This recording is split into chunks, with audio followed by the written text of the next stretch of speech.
we're the Union, and we have real talk about personal growth. And today, as you can see, one of our panelists is having a technical meltdown. So I'll introduce her the moment she comes on. But for now, I would love to welcome our guest, Dan Sieling, who's been on here before, and we love him, and we like having him here, and it's so exciting that he's here. So, and we also have a great topic, and I'm really interested in hearing how everyone approaches the topic. So, Dan Sieling, that is you, is a Korean-American adoptee who discovered the matrix of personal and spiritual growth in his early 20s and never looked back. An accountant by day, he is deeply committed to healing the traumas and integrating the senses of identity resulting from being separated from his first mother and home country as a baby, as well as discovering who he truly is underneath it all. He currently runs Facebook groups for both adoptees who are also on the healing path, as well as Korean adoptees who wish to learn their native language and navigate the emotional challenges associated with it. Sorry, I started off your bio because like it has like an accountant by day thing, so it sounds like a superhero bio. I guess it kind of is, right? Like an origin story. Yeah, absolutely. It's like Dan is like Clark Kent. Yeah, I've always like referred to my accounting like profession as my Clark Kent job, so I guess it's kind of suiting in that way. Nice. I'm into it. Me too. So, Union show creator Keith Paolino is a master coach with over 4,000 hours of one-on-one coaching under his belt and has taught over 1,000 students on the subjects of sex, dating, relationships, and intimacy. His main purpose is to help emotionally adolescent adults grow into fully expressed and integrated human beings. My name is Riach, and I am based in Silicon Valley. I coach startup founders and entrepreneurs increase their relational intelligence so that their investment and connections create the success you're looking for. And so Billy should join us at some point during the show, so I'll just introduce her now. So California-raised, Montana-living surfer girl Billy Stubblebine is now on the path to becoming a school psychologist. She rocks at coaching with men who are looking to understand women. She believes that in order for this understanding to be established, men need to share with their own awesomeness. Does that make sense? I get that. I buy into that. So today we're talking about the value of conflict in relationships. What does that mean, Keith? Yes. This is actually one of my favorite topics. It's something that I believe in strongly. I think that we have kind of, we have a set of ideals around relating that, can be good to shoot for, but often we all fall dramatically short of those quite a bit, and that is like, no fighting, and like, we're always like joking and happy together, and it's just like, it's like the part that we all imagine to be true when the romantic comedy movie ends, and then ever after happens. And that to me is one of the things that's kind of so dangerous about like Disney culture in that way, like Prince Charming culture, is that the reality of being in a relationship is very different. And we are also culturally kind of encouraged to keep that shit to yourself. Airing dirty laundry and kind of all of those things, and how we experience a lot of shame if somebody sees the private aspects, the more difficult parts of our relationship. So today we want to talk about how that conflict is actually valuable and can be used for our growth. And it's actually one of the main ways, in my opinion, that it can be used for your personal growth. So that being said, we're all crossing our fingers that Billy's going to get on. We love having her on the show, and she's just having some technical difficulties. She's funny as hell. Like, we would love to have you on, Billy, if you're seeing this. And so, in lieu of, well, not in lieu of, but anyway, so Dan, will you give us like a 1 minute viewpoint on the topic today? 1 minute viewpoint. I guess what's coming up for me around that topic right now is almost like I kind of see it as a necessity in a way. Like, conflict, it's kind of funny because I think ever since I got into like this personal growth community and this work, and I think society is starting to kind of wake up to this as a whole, where, I think collectively we're sort of rejecting the whole kind of Disney movie, like, happily ever after kind of idea where the movie ends before like kind of the real life begins, like whether you're married or you're a couple or whatnot. And, we've kind of like gone in this direction of like, okay, by the way, relationships are hard. Like they're hard, and it's going to take a lot of work, and you're going to have to like go through a lot of shit, and like that's the way it is. Like that's the reality of it. It's not just like the happy moments, because that's just the honeymoon period. And so while I think like we don't, and then I think like beyond that, like a more, in my view, like kind of a more balanced perspective is like we certainly don't want to optimize for fighting and for conflict, because I've certainly been in that place too, where it's just like if we're fighting and in conflict, that means it's a good relationship. But like, I do see it as like a necessity. It's a necessity to being in partnership with one another, because inevitably it's two people from two different backgrounds who have two like different experiences of life, kind of, at least from a human perspective, like coming together and basically trying to work that all out with each other. And like in the context of intimacy, as we open our souls and our hearts and our beings more and more to each other, it's just an inevitability that like some crunchy spots are going to come up that you're either going to work through or you're going to break up. And so that's the I think I just kind of see it as a necessity, just as like Tai Lopez sees hustling as a necessity to have a successful business. Even though you don't want to be hustling all the time, it's a necessity to have a successful business at times. So Thank you.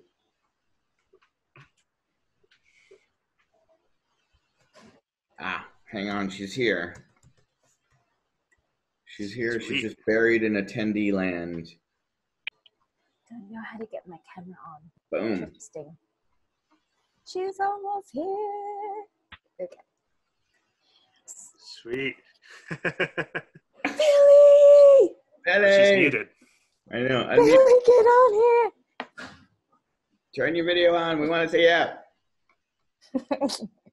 Unmute. Start video. Okay. Woo! Yeah! Bam! Oh shit.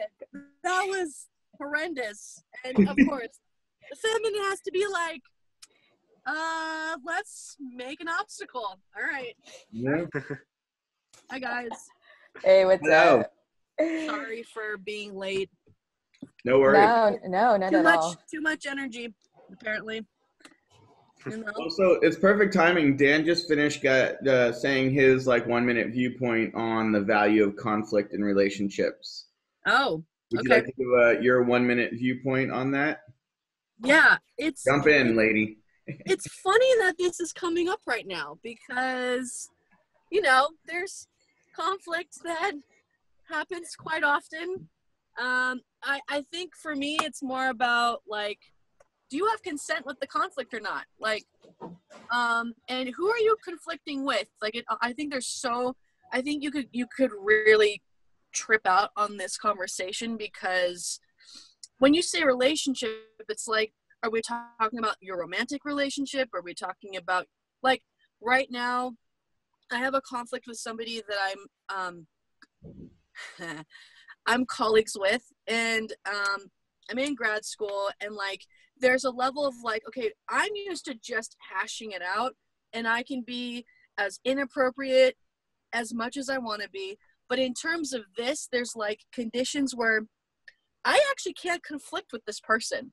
Like, it would not, we're already butting heads, but if I were to actually like put myself out there and be like, hey, you're a condescending bitch, and I don't like that you're on a fucking high horse, and how dare you be condescending towards me, kind of, just like go on from my fucking tirade, but I actually can't conflict in that way. So it's learning how to like calibrate to and attuning to who are you conflicting with and how can you address the situation with consent, and I say consent because it's like in this particular relationship that I have conflict with, I don't have consent to get in there with her. And in order for me to be a professional, I have to actually like put my muzzle on. So Keith knows me very well and how muzzles don't work. But in this particular thing, like I just came from therapy about talking about the situation. I have to. And Keith knows that when I am doing the best that I can, there's so much in there and it's just on the surface. And if you push me one more fucking inch, I'm going to blow up in your face. I'm trying so hard not to do that. So that's where I'm at with conflict. We're all growing, Billy. We're all growing. I'm so glad you're here. Just like, God damn it. I have to be an adult in this situation, and I really don't want to be. Mm-hmm. Yeah. You know, and I have to be. Like, and that's fine. So I'm working on something that I don't do well with, you know? Yeah.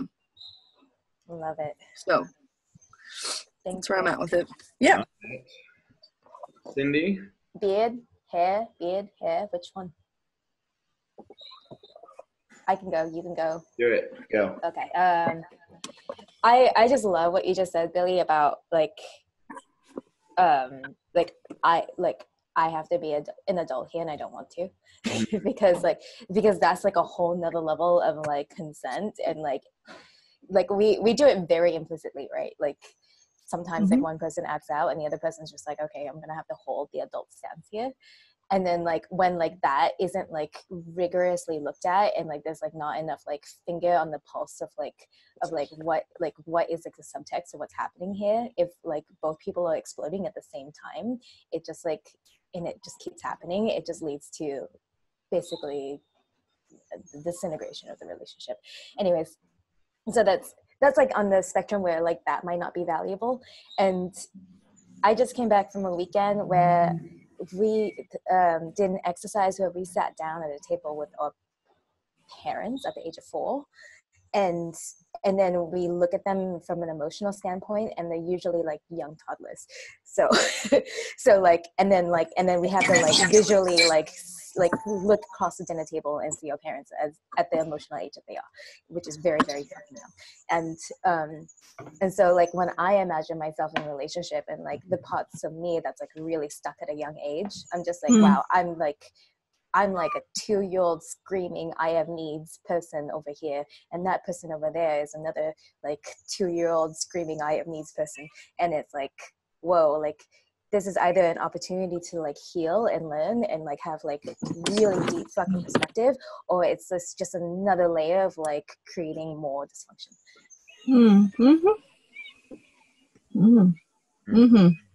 Got it. Can I just is it me or is Cindy kind of going in and out of like Australian British accent kind of thing? And I love what too. It's like I love what she's saying, and like there's a part of me that's just kind of like, you're getting pulled out. I'm kind of getting like I want to like address I'm working it on a role. I'm working on a role. I'm so sorry. It's okay. Like it's I'm just, trying to earn this I'm just accent. thinking like, has anybody else noticed this, or is it just me? Or honestly, oh no, I noticed it. Keith is used to me like with like lots of accents. Okay, at least we're on the same page now. Yeah. Yeah. So for me, I think just for a very long time, I just thought I was really bad at relationships and other people were really good at it. And that, because that was the norm. Like what I was talking about in the overview is really the norm of like, you present the best possible face of your relationship to the public. You hide all the hard parts. And then nobody teaches you shit about how to have a relationship unless you had, if you're one of these 16.5% of the population who had a functional family system, then maybe you got some education there. But for the rest of us, myself included, there was no relationship education, or a bad one, ultimately. And so as I made my way, at the beginning of my transformational journey, I had been celibate and without a relationship for over 6 years. And only the first 2 years were really a choice. The rest of it was really just kind of habit and just shutting down of my sexual system and feeling system. And so when I started my journey and shortly after that got into a relationship, I mean, I was in a community who wanted to be connected around it. And I was dating someone who had more experience than I did in terms of relating consciously and using it as a tool.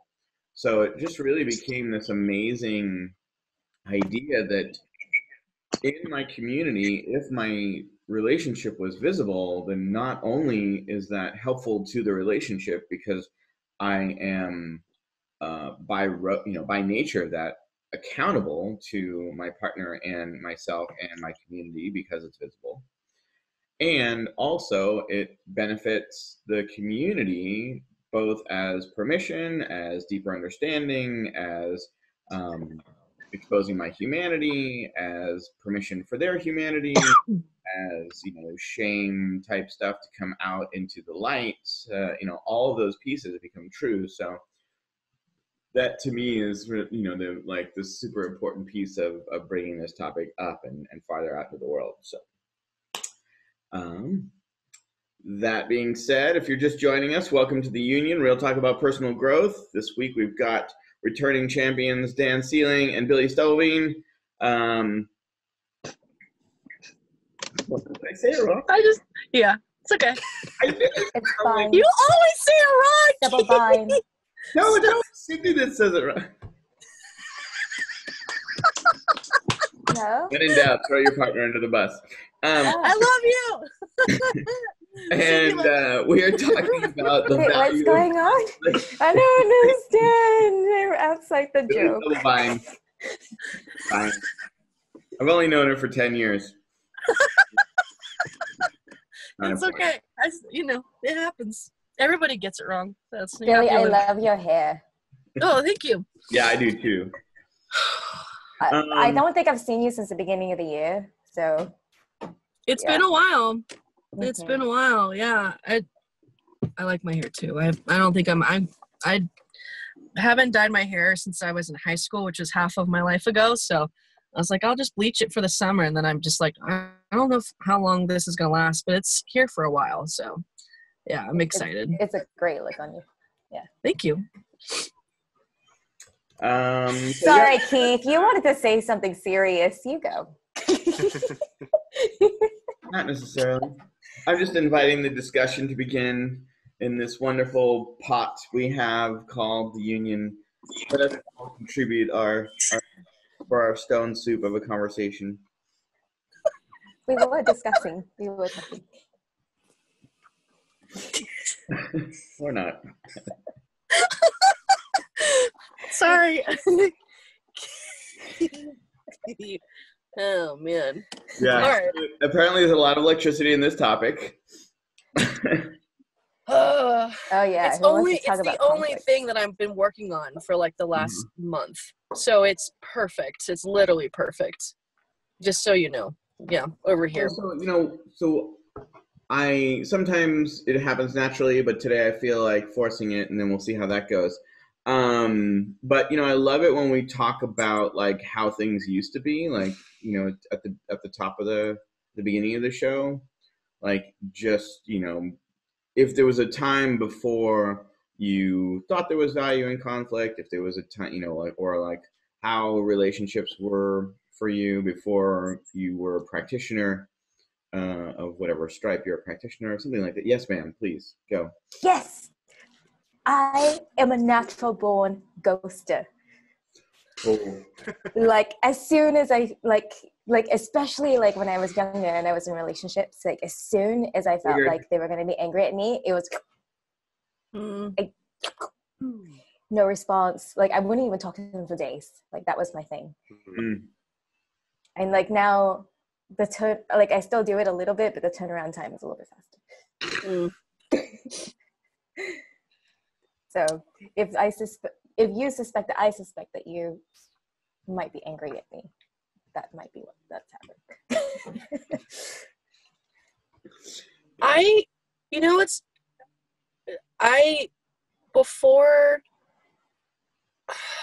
Before Keith and I knew each other, and we're starting to really dive into the work, at one taste, I was a real doormat.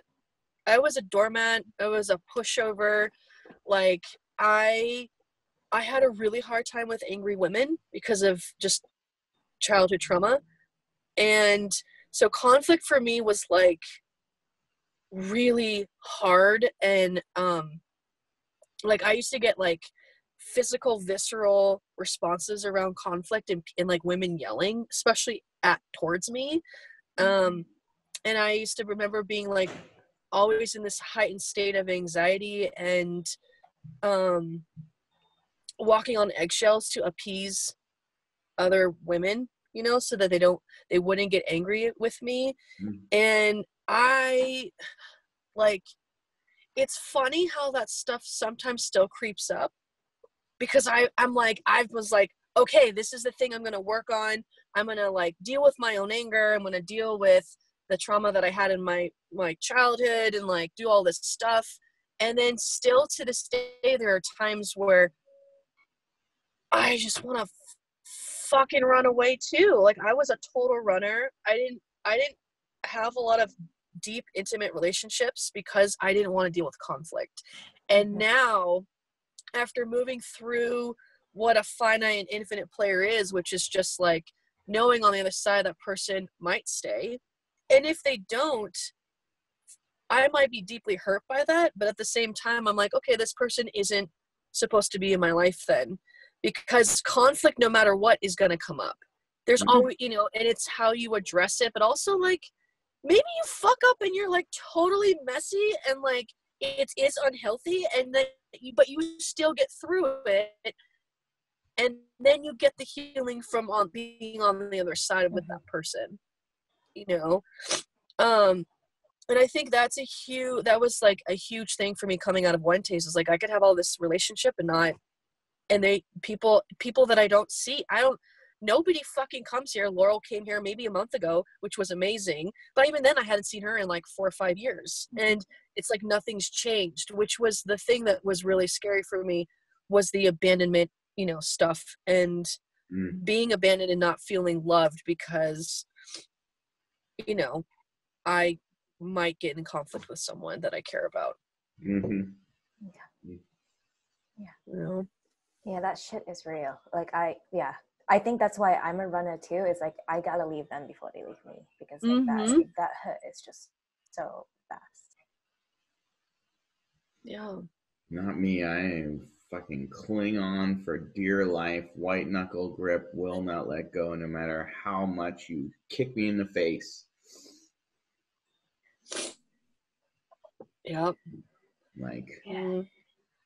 Yeah, and I never dated. That was another thing that was an interesting kind of historical thing for me around relationships, was I didn't grow up, like nobody ever taught me anything about like going on a date. So it was just like there'd be like a social field, and then somewhere in there I would kind of this is how it went in my mind, by the way. Who knows how it actually went. But like somewhere in there, I would like demonstrate enough value to my social field that someone would gravitate towards me and kind of pick me, at which point I was so grateful to be picked that I would then immediately superglue myself to that person for as long as possible until they decided they had had enough, essentially. Then and for long. Hey, stop it! I know. Sorry. I finally got to I the hear fucking live. myself say this shit, Billy. Jesus Christ. I finally got to the live stream. Facebook. Sorry. Is this one of your new psychology methods? It's like, ignore your Talking with client. you. This is actually a Ignore live your client. experiment. I'm doing a social experiment right now. I'm sorry. Okay. I feel bad.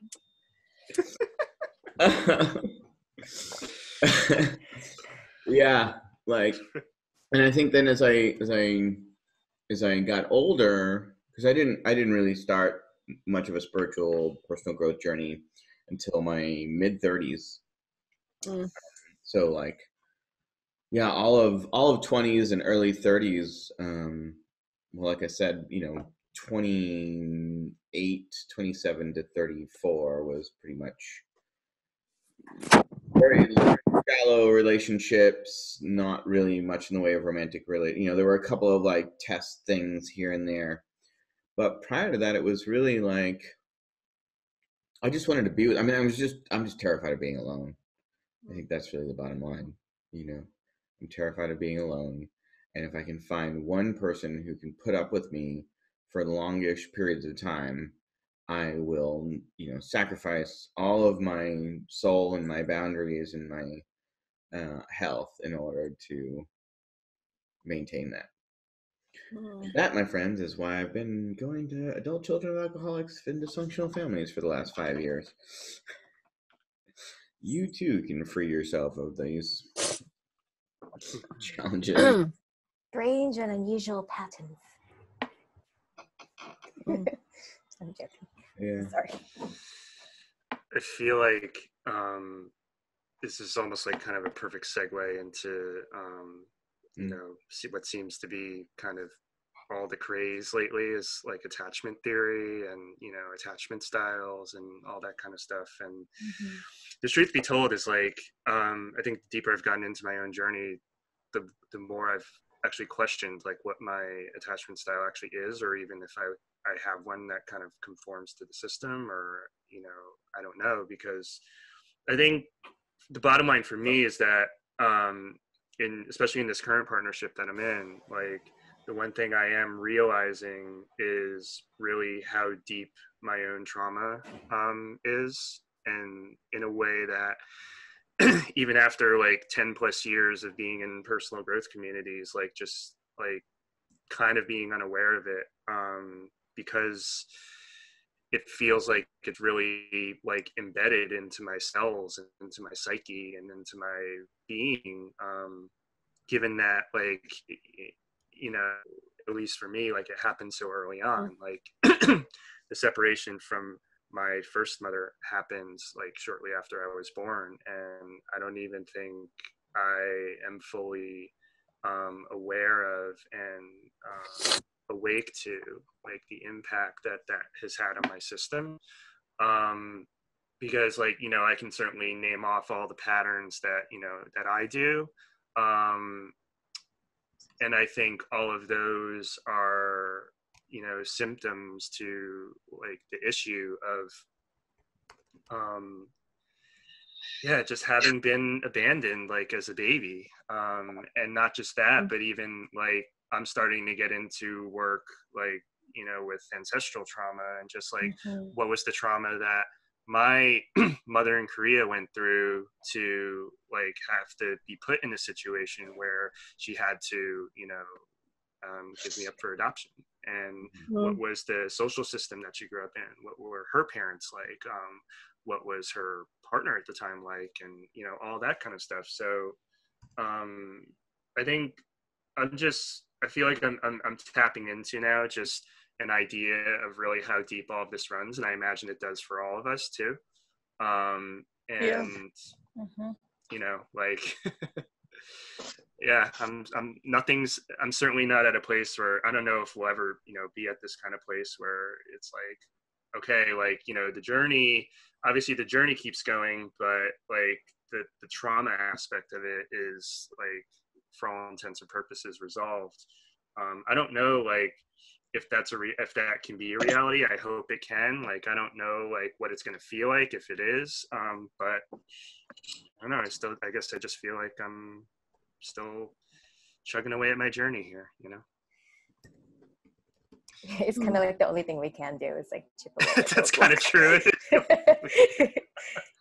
But, and that's the thing. It's like, I always like, I think in terms of like awareness about our patterns and stuff, it's like I would read stuff about relationships and I would be aware of like, oh, this is my thing and this is what I do and da, da, da, da, da. But I think what I'm realizing is like a lot of that came out of a desire to control that was like in my shadow. It's like be in control of everything and myself. And because I think on a really deeply subconscious level, that's probably what I learned to do. Arguably, and maybe as a baby, you know, like I learned to just, if I'm just in control, then this type of trauma can't happen again. Like this type of like really scary, emotionally harrowing kind of abandonment can't happen. In control in relationship. Sorry, I'm just like. Yeah, in control of both, like in the context of the relationship, sure. I would say like if I don't control my outside environment, like, or I don't control myself, then it's like disaster. I can't trust the universe. I can't trust life. You know. Yeah. You're out of rapport with the universe. Yeah. Essentially, or I'm not like. That's fucking heavy. I'm not acknowledging my. I'm not acknowledging myself as a part of the universe, like on a really subconscious level. I'm still like thinking that I can control like either my outside world or myself in that way. Yeah, one of the organismic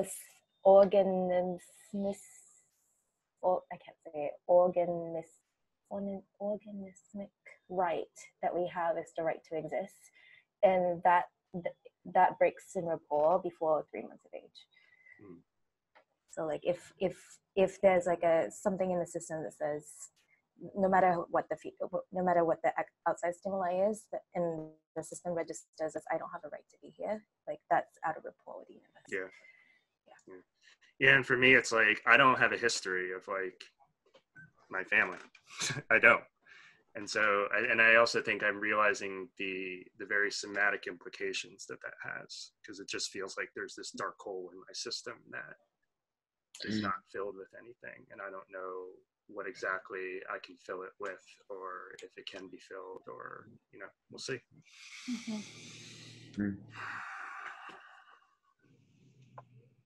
Oh man, Dan Sieling bringing the conversation down. I live here. Always. We should rename the show to like the Downer Show. Oh man, Enough viewership. You might be attracting like all the victims in the world, and like we might actually go viral. I've got it. Their new name is the Commiseration Station. Yes! Holy shit! Woo! Pulling the train into the Commiseration Station here on Facebook. Oh man, Dan, the thing that comes up for me is like I've been doing a lot of constellations work recently. Oh, and I've been wanting to get into that. Yeah, so like, so even though you don't have like an actual like conscious representation of your family, your system knows it. So it's that's why like the longing for knowing your birth mother, I think that is because your system already has a felt sense of her, because you were with her for 9 months plus however long. So you know her. Yeah.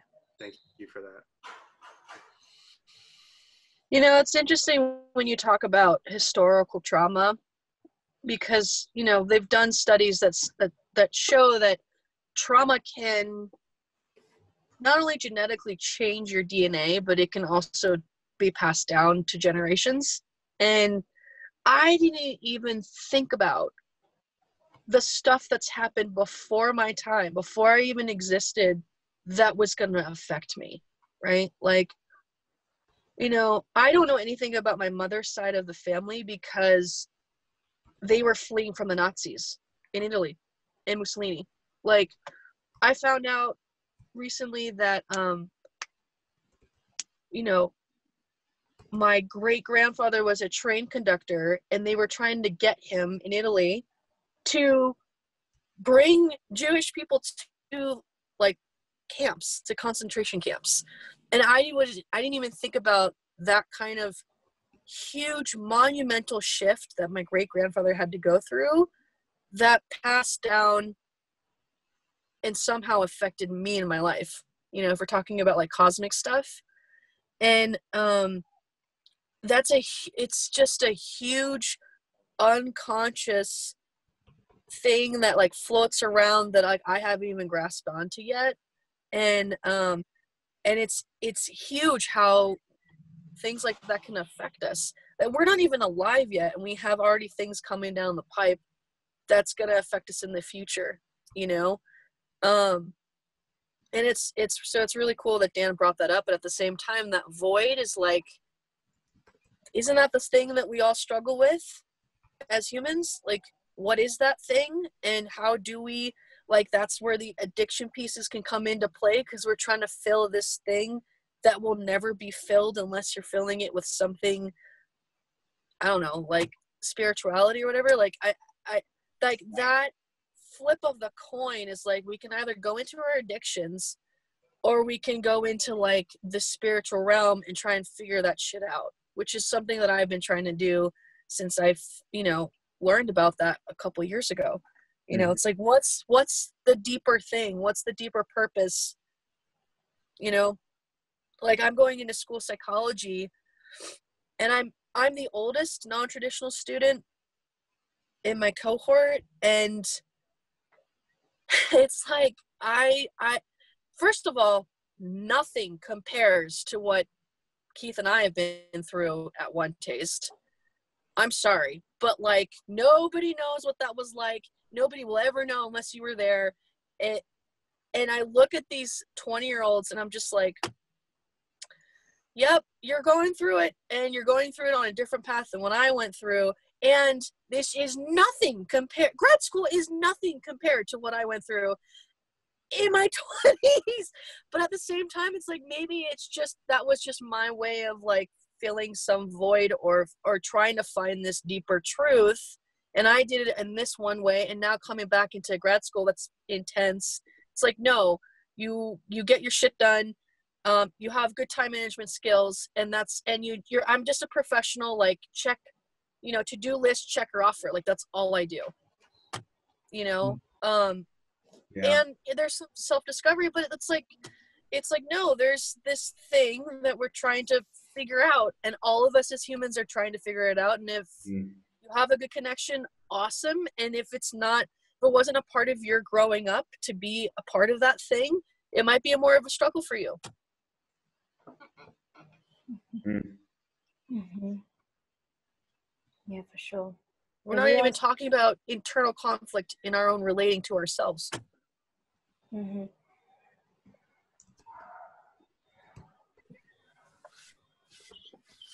I think regarding the void, I've always kind of like questioned, like, to what degree is this something that we humans all share in common with each other, and to what degree are aspects of how it shows up in my system kind of unique to my experience. And I don't know. I don't know the answer to that, but I feel like, we're all on our own path. And I guess, like Cindy said, the only thing we can really do is to kind of keep chugging along and keep, going deeper into the truth of like who we really are, and both as humans and as whatever else you want to believe in beyond, I guess, our biology, so to speak. Mm-hmm. Yeah, well, so I do also want to bring us back around to the topic a little bit, because I think there's a lot that we're talking about going through our own personal journey. I'm curious how that the things that we're talking about have affected our ability to relate, and or how our practice in this journey has affected our ability to relate. I think probably the biggest challenge for me in particular, and I think what I'm starting to realize even as I'm speaking right now is just like this real aspect of like finding myself, finding like and integrating like who I really am. And you know, I think, yes, like it's part of like a lot of humans' conditions to want to try to like, you know, the whole "you complete me" kind of thing, which you know, I think a lot of us have kind of rejected a long time ago.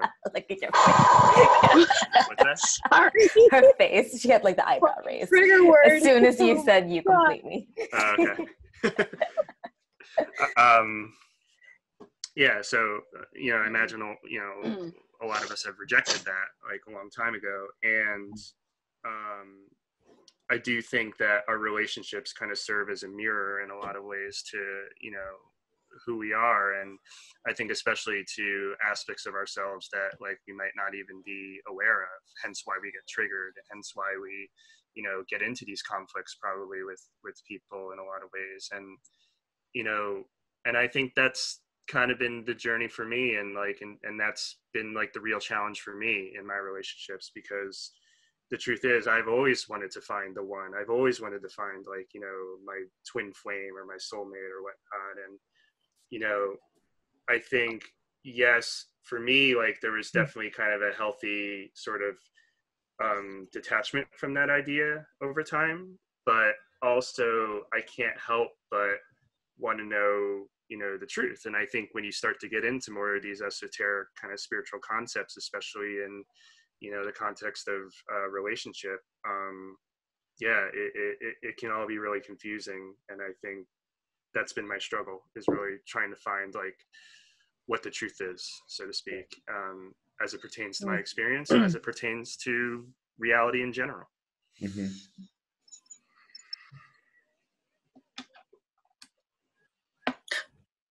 I hate the "you complete me" fucking phrase. I'm so sick and tired of the social normative romance that you put, that everybody spews like fucking gack on a relationship. Like, I understand it's you can have a relationship with love and all. I'm dismissive attachment, by the way. High five. I'm just putting that out there. But at the same time, it's like, for me, relationships, like, who can I have fun with? Who can I be the most, like, weird? You know what I mean? Like, who can, like, for me, testing my relationship is like, how weird can we get? Because that's when I know I can really, like, go out there with you and be out of control, but feel safe, you know? Yeah. And for me, it's like, I want somebody who I can just be fucking weird with. And, you know, because, like, everybody else knows me in some way or whatever, but, like, I want somebody who can know me on that deep level and I can feel genuinely comfortable with, you know? And then the spewing of the romance comes onto play. And this is something I'm constantly having to work out with my own partner, because, like, she wants the romance, you know, it's just like, can't we just have an intimate conversation and go into depth about something else and not have to feel like I have to subscribe to this thing that, like, romance for me is not like going on a wistful fucking adventure or like some holiday vacation over the week, you know, where there's fucking petals everywhere. No, I need somebody who will, like, pop my zip off my back and we could talk about, like, weird ass shit together, and we can watch weird, you know, like, I need somebody whose intimacy for me is like reality and authentic and pragmatic. It's not, you know, because that's how I got hurt, was like, I'm jaded, I know this, like, I can't do the whole let's get married, you're the one thing. I don't do that, you know. I used to show up as that for a lot of people, It's And so funny. I'm like, I think about like how romance is one of the few acceptable expressions of the feminine, right? totally. Like wife and mother are just like the only two acceptable roles for women that generally don't get fulfilled, and really more mother than, you know, wife is like kind of on the edge.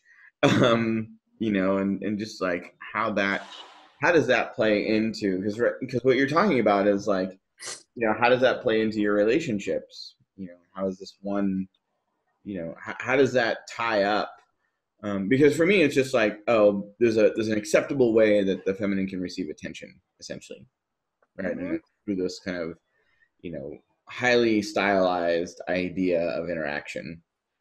And for me, it's just like, I mean, it's one thing for me to feel thoughtful. Like I want to be thoughtful. I want to be considerate. I want to, I like gift giving, and not all the time. You know, it's not always something I'm not thinking about every all the time. But you know, I like. So there are components of it that feel good to me to do when it feels like driven from in here. But when it's kind of laid onto this framework of like, this is what a relationship is supposed to look like. Yeah. But Yeah. it's, I mean, if you break it down even further, it's how is it that I feel loved? How is it that I receive attention? And like, I think the love languages kind of cover it in a way, but like it can be like even more like subtle than that. Like if she's saying like, I want more romantic gestures from you, like what does that mean specifically? And like, and that's just her system's way of like receiving love, right? In the same way that like the way you receive love is like put my, you know, like the zit on my back. Yeah. Always This is something back.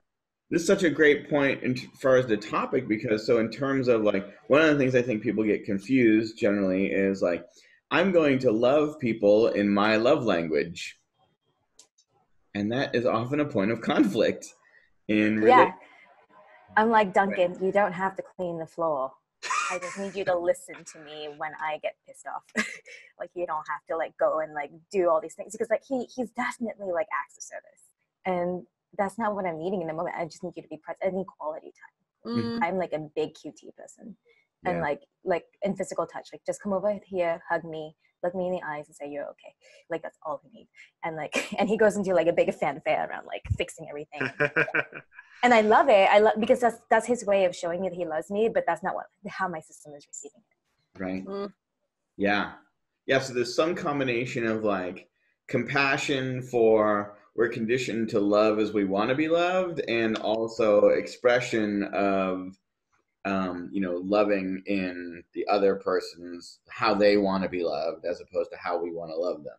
Right. Like there's that like dynamic tension between those poles in some form. Yeah. And so like I'm sometimes a person who like needs those quote unquote romantic gestures, or I'm using my own language, sorry. But like for me, it's like, I know how difficult it is to step out of like what is my normal like way of expressing love so that they can feel loved. So like it's really just like, how do I feed this relationship right now, even though it feels really uncomfortable for me.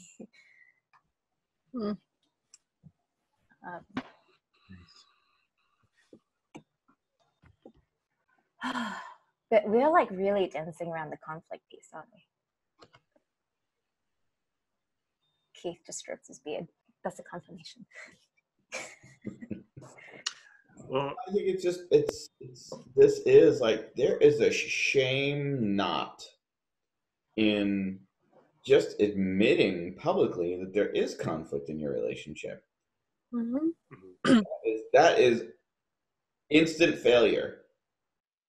You are instantly failing at life if there's conflict in your relationship. Because mommy and daddy can't be seen fighting. Right. Yeah, that's it. You know, I think it's it's like something, it's like a condition that it's just so unconscious of, like everything needs to look good. Everything needs to look good on the outside. And you don't want people to see your baggage, because then they'll think differently of you. Or not want to be around, you know, like that whole streamline of consciousness that just gets spewed out. Well, also, but because like you're doing something that the rest of the population isn't doing necessarily, then you're labeled as unsafe, and then there's a judgment word on top of that. Like, that's a cunt, so I'll stay away. So whatever. Or like you're doing it wrong and this person isn't healthy for you and you should not be in this relationship. That's so relationship breaking to say or do that. Mm-hmm. It's so horrible. I hate it when people say that. I think the challenge for me in that context is like to find the balance between honoring privacy in relationship and also being real about like what actually it is. And I feel like over the past maybe year or so, I feel like I've started to become a bit more of a private person about my own experiences. Whereas before, like on Facebook, I was just like, yeah, I'll just share all the shit. Like, you know, it's good for like my journey and I want people to know about it and I want to be real. And I think, yeah, like, and I don't particularly know the reason why. I'm sure there's some fear there for sure. Like in terms of like sharing like the more real aspects, especially of my relationship. You know, I posted a photo on Instagram not too long ago of my partner and I, and, you know, we look really happy together. And the truth is like we are, but the truth is there's also a lot of conflict, and a lot of which stems from my trauma. And I don't, you know, at least as I feel into it now, I don't necessarily know if I really want to post about it now, because how much more of a shock to my system it might be to do that, because you're going to get everybody's reaction to that. And I feel like it's more, for me, it's just more to be with that I don't know if I'm necessarily ready to be with in a public way. And also kind of segueing with that, I don't know, maybe related, is the thing I'm really starting to notice as well, like, you know, with my partner, like being from a different culture than me, even though we are of the same like ethnicity, is like just the implications of how deep judgment, and Cindy might be able to relate to this in being of a different Asian culture and background, but it's just like the implications of how deep judgment is in Korean society. Like it's so, don't ever air out your shit. Don't ever like the thing, and like the things that even people who aren't into personal growth work in like America, so to speak, who wouldn't think twice about, it's like, whatever, who cares? Like I'm finding like, yeah, like my partner and not just her, but other Korean friends I have, like they really care about that. And it's really not just interesting to see. You know, I think at times I do feel sad, because it just kind of signals to me like less personal freedom, which I'm certainly not for. But yeah, and also I think it does, there's conflict in our partnership because of that as well, because it's like, well, what can I talk about? What can't I talk about? Like, you know, in what situations, you know, in what, because my parents know about this thing about you, like now you're embarrassed to see them all of a sudden, and now we might not spend Thanksgiving together. So it's just like, okay, I don't know what to do. Like, I don't know what else I can say to you other than it doesn't matter to us at all. And like, please believe me. But if you're not going to believe me, then okay, I guess you're not coming over for Thanksgiving. Like, I don't know what else to say. And it also, I feel sad, you know, when you know, this is a relatively new experience for me, but yeah, like I feel sad in that regard. You know, I almost wonder like how old this is. Like I was just thinking in terms of like medieval or feudal systems where family status was, you know, the politics of the age. I mean, if you think in terms of like whatever, like Game of Thrones or like that old HBO show Rome, where it was really like, you know, it was like the family power structure was the political landscape, and that probably I imagine that filtered down into the populace of, you know, like we'll get status someday. It's kind of the same way that Americans love billionaires because they think someday they're going to make $1 billion. Like if it filtered down into like, I don't think I know. But like, you know, if we want to ever be politically powerful as a family, we have to be this like really insulated unit. But it's I'm just trying to, you know, kind of associate like where the hell did this come from, and that's what came to mind. But it doesn't. It's funny because at this distance in history, like I imagine it was healthy then in terms of like protection, but it just feels so unhealthy now. Yeah, like things are shifting. Things have shifted. I mean, I know where you're going with this, Keith, and I'm in agreement with it, because it's like there's this paradigm of like marriage is like, well, at first it was what bringing two families together, right? It was like an economical status. Mm-hmm. And then now it's gone to romance, where it's like, no, we want to be with a partner that we want to be with and not have it be some economical. But there's this conflict in relating in terms of like old paradigm and new paradigm, right? Like, what if a family doesn't want their family member's partner in their family, right? Like, do you know what I mean? Like, but then like there's this conflict around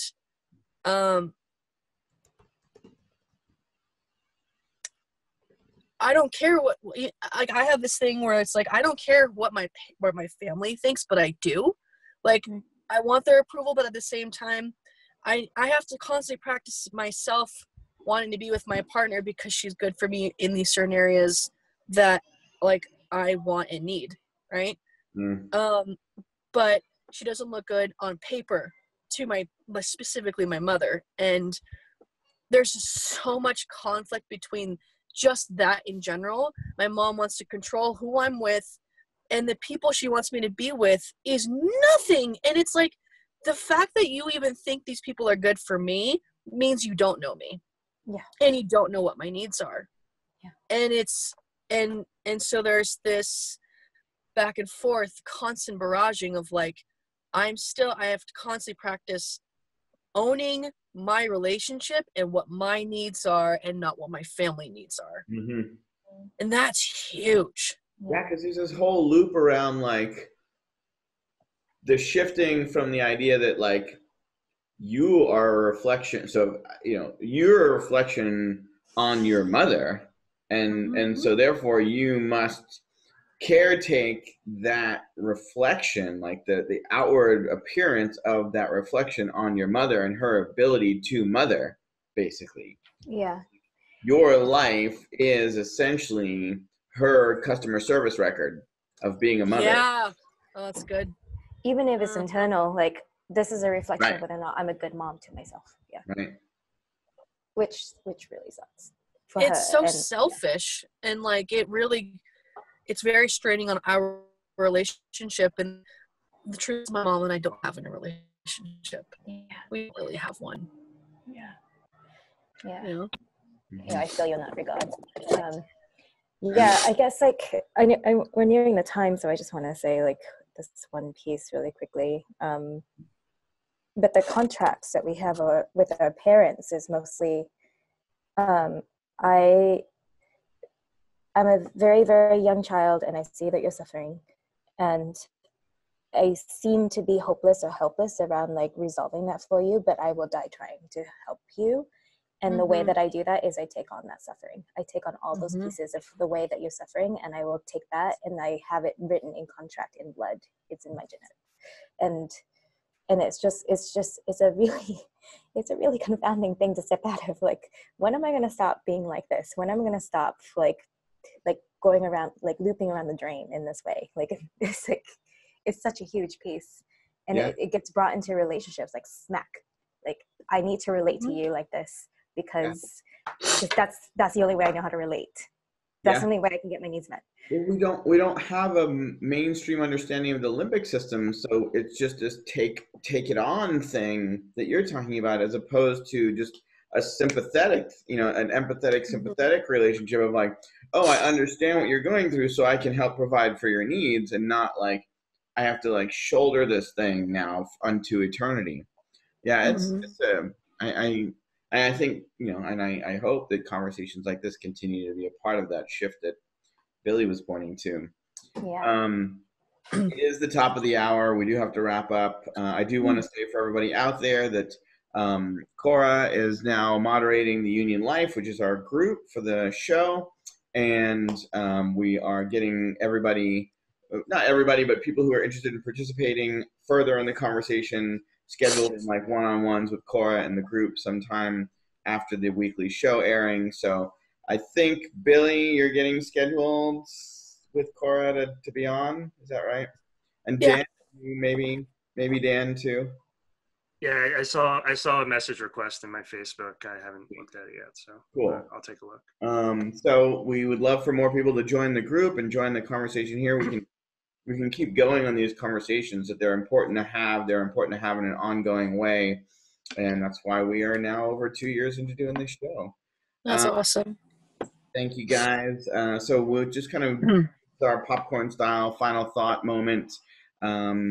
Brief, what do you want people to kind of leave with around the topic today?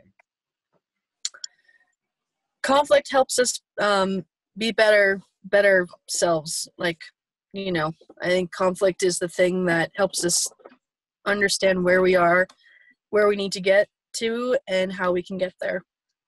Bottom line. Thank you. Mm-hmm.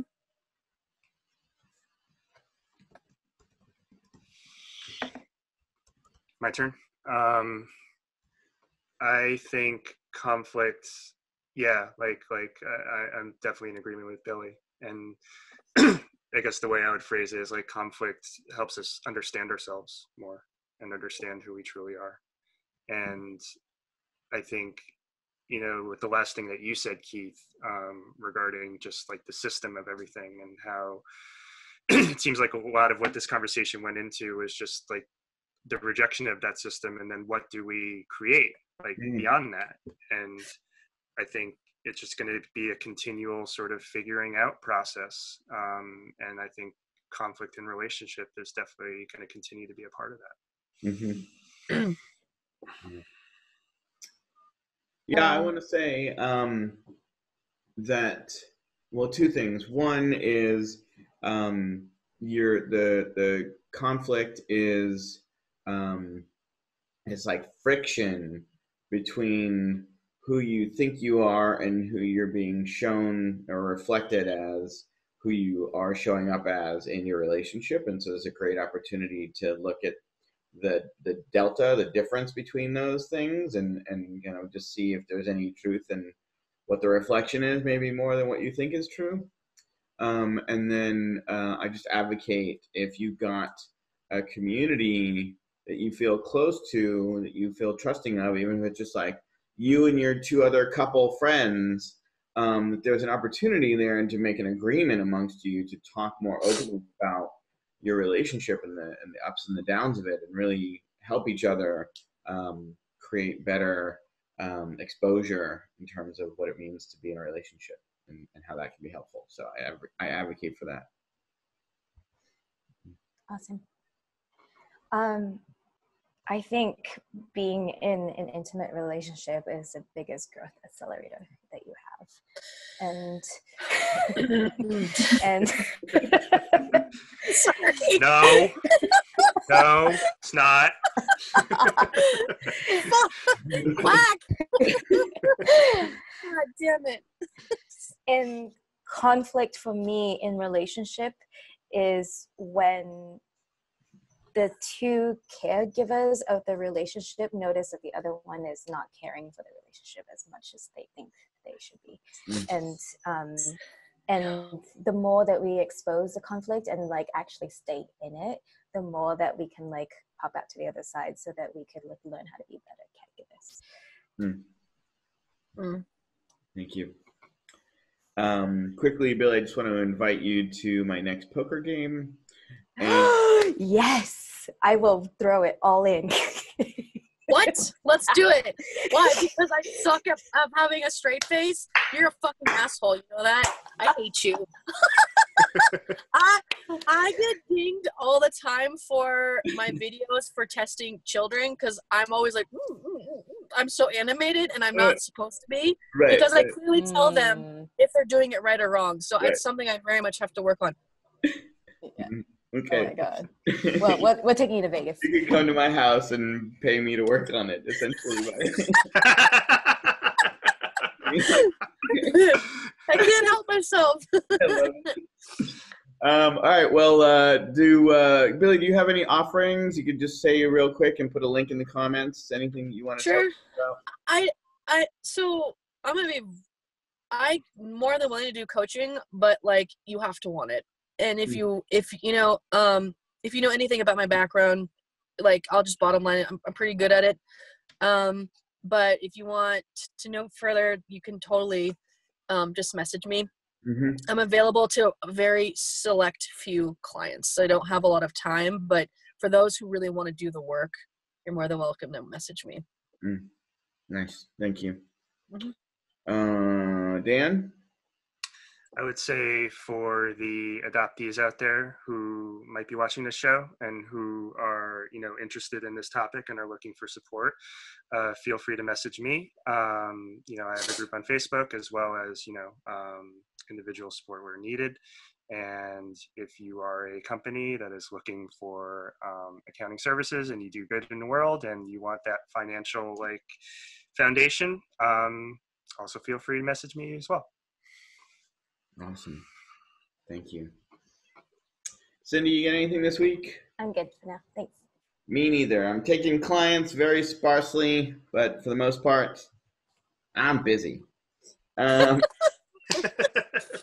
that is the end of another show. Thank you guys so much for being on. Please do, Cora put a link to the Union Life, which is the group. Please do join the group and continue the Definitely check it out. Yeah. And then we'll see you next week. Bye, Facebook. Bye. Bye. Bye-bye.